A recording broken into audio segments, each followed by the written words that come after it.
আসসালামু আলাইকুম, কেমন আছেন সবাই? আশা করি যে যেখানে বসে আমার ভিডিওটি দেখছেন আল্লাহর রহমতে সবাই ভালো আছেন। আমরাও ভালো আছি আলহামদুলিল্লাহ।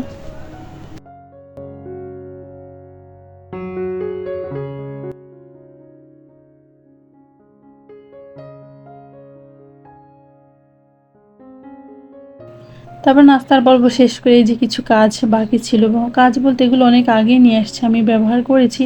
তো এরই মাঝে অনেক তেলাপোকা বাসা বেঁধেছে। যতই ঝাড়া মোছা করি না কেন তেলাপোকাকে আমি ছাড়াতেই পারছি না।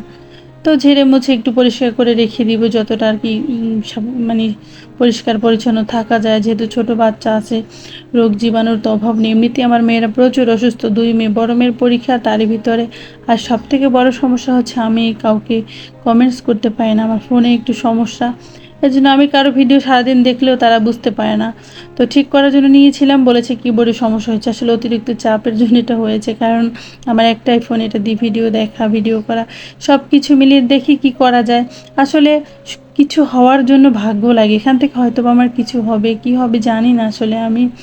তো যাই হোক, যে আপুরা আমার সঙ্গে ছিলেন অনেকে আমার খোঁজ নিয়েছে, কলি আপু, মাহফুজা কলি আপু, তারপর ফ্যাশনেবল হাউসের ঝর্ণা আপু, উনি আমাকে নক দিয়েছিল কিন্তু আমি রিপ্লাই দিতে পারিনি আপু। আর মেহেন্দি বাবার ফোন দিয়ে যে আমি দেবো, উনি অনেক রাতে আসে, তাই জন্য আমি ওনার ফোন থেকে এটা দেওয়ার চেষ্টা করি না। যাই হোক, সবাই ভালো থাকবেন, আমাদের জন্য দোয়া করবেন, আমরাও করি।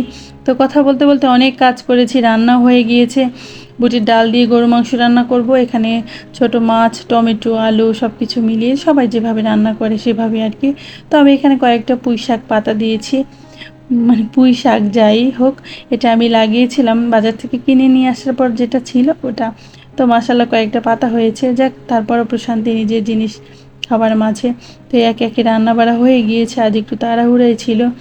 আসলে অসুস্থ হলে সংসারে কিন্তু অনেক কাজ পড়ে থাকে, এত কাজ জমে গিয়েছে, কিভাবে করব না করব বুঝতে পারি না। আর ছোটো মেয়েটাকে নিয়ে আমার খুবই সমস্যা হয়।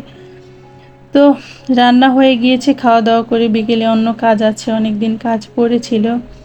আর এ পর্যন্ত যদি কেউ আমার সঙ্গে এসে থাকেন, চাইলে আমার চ্যানেলটিকে সাবস্ক্রাইব করে দিতে পারেন। আর যারা অলরেডি কাজটি করেছেন তাদের সবাইকে অসংখ্য ধন্যবাদ। তারপরে আসলাম আমি আমার ছোটো মেয়ের কাছে। আসলে পৃথিবীতে সঞ্চয় করতে সবাই পছন্দ করে, টাকা পয়সা সবাই চেনে, ছোট্ট মেয়েটাই ছোটো ব্যাংকটাতে টাকা ভরার জন্য কী পেরেশান করছে। অবশেষে সে পেরেছিল। যাই হোক, কিছু তাল নিয়ে এসেছিল, একদম ফ্রিজে পড়ে পড়ে এর অবস্থা খারাপ। তো এগুলোকে আজ একটু ঠিকঠাক করে নিলাম, যতটুকু লাগবে রাখবো আর বাকিটাকে উঠিয়ে রাখবো পরবর্তীতে। আমি তালটাকে কাঁচাই রাখার চেষ্টা করি, যেহেতু তালের যে ঘ্রাণটা কিন্তু আমার ভালো লাগে। আসলে আমাদের যে ঋতুর পরিবর্তনে যে ফলগুলো আসে সত্যি অসাধারণ, একদম মুগ্ধ, সৃষ্টির নিয়ামত বলে না সেটা। তো এখানে আমি একটু এই চালের গুঁড়ো, ময়দা, নারিকেল, পিঠাতে যা যা লাগে আর কি, পিঠা আমরা সবাই বানাতে পারি, তো তাই দিয়ে যা ছিল। কেউ চাইলে একটু গুঁড়ো দুধ দিতে পারে, বা আমি একটু লিকুইড দুধ দিয়েছিলাম কারণ একটু শক্ত হয়ে গিয়েছিল তাই। তো পিঠা তো পিঠার মতো হয়ই না, শেপ কীরকম হয়েছে, এই যে সমস্যা নেই, চলে যাবে। এটা দিয়ে আমি যা করি এটা দিয়ে আমার মেয়েরা বা আমার হাজব্যান্ড কখনোই কিছু বলে না, খেয়ে নেয়।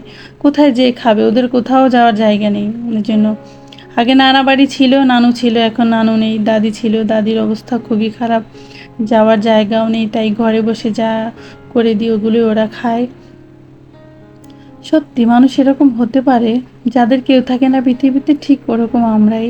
আমরা চারজনারই। তো এই যে আমার পিঠা, আমি একটু উপর থেকে ফ্রেশ করে নারিকেল দিয়েছি, যদিও ফ্রেশ ছিল না, ফ্রিজেই ছিল, কয়েকদিন হয়েছে আর কি। তো খাওয়া দাওয়া শেষ, বিকেলে চলে এলাম ছাদে। এই যে গোধূলি লগ্নে আপনাদের কাছ থেকে আজ বিদায় নিব, জানি না কবে ভিডিও দেবো, কি করব। সবাই ভালো থাকবেন, সুস্থ থাকবেন, আমাদের জন্য দোয়া করবেন, আমরাও দোয়া করি। আজ বিদায় নিলাম, আল্লাহ হাফেজ, আসসালামু আলাইকুম।